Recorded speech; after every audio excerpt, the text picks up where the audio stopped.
darling. Yes, that's right, it's me. That devil-may-care jokester of the air, Elvira, mistress of the dark. And here I am, back once again to tell it like it is, to see it as I call 'em, no matter whose toes I step on along the way. It ain't that I'm really such a bad person. I just step on toes on account of these incredibly big feet of mine. But I ain't complaining. Some man loves me for my big feet. Why, take the guy I went out with the other night. All he could say all night long was, "They're the biggest, baby. I love him. I love him." Yeah, different strokes. But big feet aside, let's talk movie macabre, okay? Okay.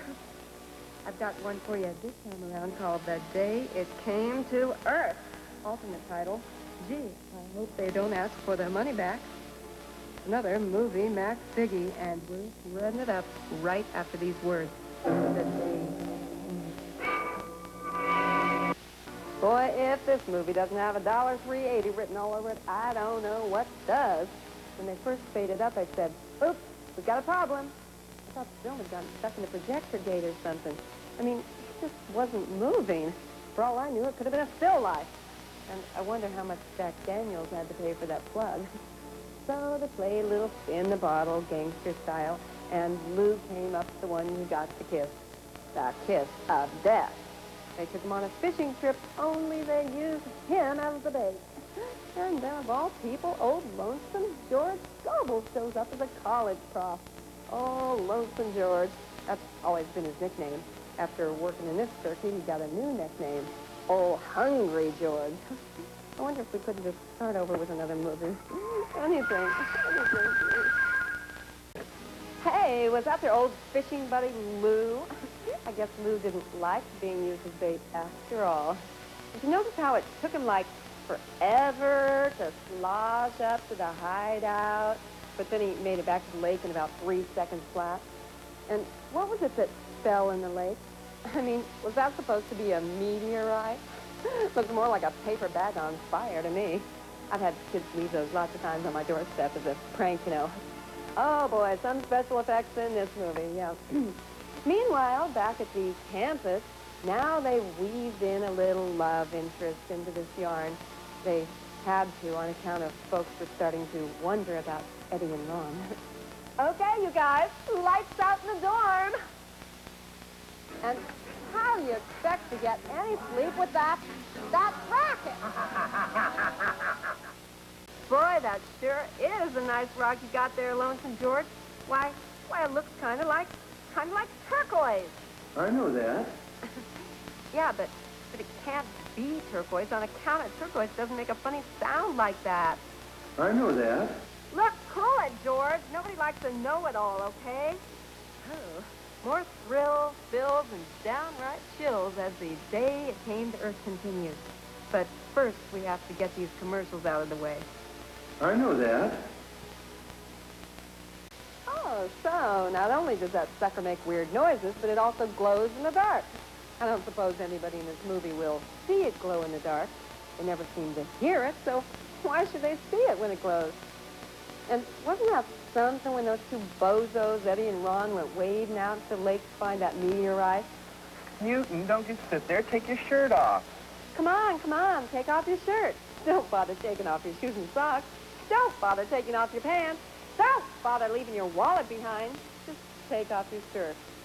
And how many more near misses do they give that monster before he actually grabs a hold of one of those guys? And every time they go in the water, he reaches for him real slow, like, no, and he just misses. He's got that sort of slow way of doing things like every other monster in every other bad horror movie ever made. Come on, fellas, shake a leg! Oh, wait, don't shake it near me. I don't want slime all over my dress. Not to worry. Lieutenant Laurel and his sidekick, Sergeant Hardy, are on the case. I wonder if they get college credits for listening to old Lonesome George explain what meteorites are. You see, some meteorites now, they're simply stony crusted, well, just black crust, and then the others are more metallic, you know. Sounded more like a bluff answer on Hollywood Squares to me. And talk about shabby production techniques in a movie.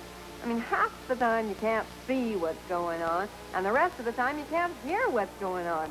You keep sticking in that stupid sound effect that drowns out the dialogue. Not that much of this dialogue is worth hearing. Maybe drowning it out is a good idea. And with a little bit of luck, we can pass it off as an accidental drowning. Now, I want you to pay close attention to what I'm about to say, because this is very important. I want...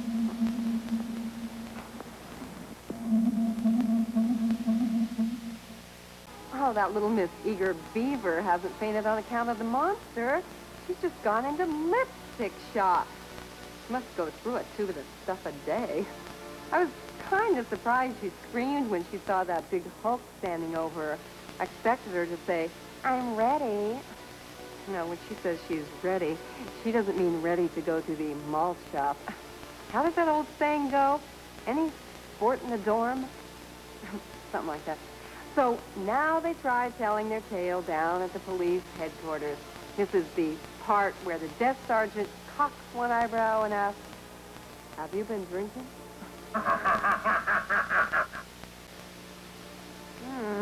Gotta quit biting these nails. Surely they will all be chewed off by sunrise. Nerves, I guess. Nerves. Too much pressure. What I really need is a vacation. I just picked up these travel brochures, but I don't know. I just can't make up my mind where I'd like to go. Let's see. Somewhere different. Exciting. Exotic. Russia? Nah. China? No. Mexico? Hey, yeah, maybe Mexico. Acapulco might be kind of fun this time of year. The world is you wanna. I think in a roundabout way, she just accused that police lieutenant of being a mother. Well, just as long as nobody accuses him of being an actor. What are you laughing at, Tubby? Lighten up, if that's possible. I haven't even started with you yet. Wasn't that a clever prank those boys played on the girls? Rigging up a mannequin to look just like a rigged-up mannequin? Actually, it bore a striking resemblance to those sissy ugglers from the sorority house. Only the mannequin was cuter. Back for the exciting... Yes, I said exciting. Back for the exciting conclusion. Yes, I said conclusion. After these commercials. Just keep this in mind. I got paid to sit through this turkey. What's your excuse, sucker? Oh, golly. I'm sorry to sort of slip out. Want to have some fun the next time this one shows up in the TV, guys? Here's what you do. You call up all your friends and you say, "Wow, you've got to see this movie." It's a great gag to pull. Geez, what a waste of perfectly good film. You ought to pass a law against that kind of waste. Why, I think I'll write my congressman. No, on second thought, I think I'll just do my nails or something. I can only do so much at once, you know. Priorities. You gotta have priorities. Speaking of which, the night is still young, and the Macabre mobile is all gassed up and ready to go, and I am out of here. It's time to boogie. See you next week, darling. You'll find a key in the usual place. Here's best wax to hold you. Mwah! And unpleasant dreams.